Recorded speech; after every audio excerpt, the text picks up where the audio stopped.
Doch, wir sind heute auf dem Team. Uns deutsche Muttersprache. Sagen sie alle, die Schöpfers. Ich schlürfe nicht dran, denn ich spreche alle, die sind. Weil ihr guckt hier hin, für die kölsche Sprache zu hören, zu sprechen und auch zu singen. Und das nächste Stückchen ist ein bisschen theatralisch, ich weiß.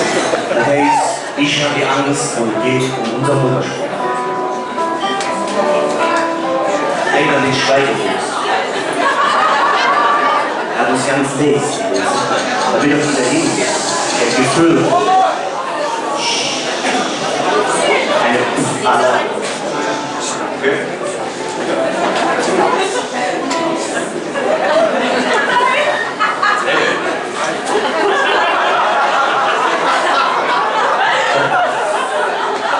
Komm jetzt die Möglichkeit.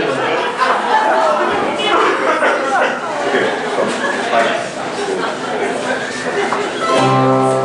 Fajrke Hause, Ana Küche.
Unglaublich.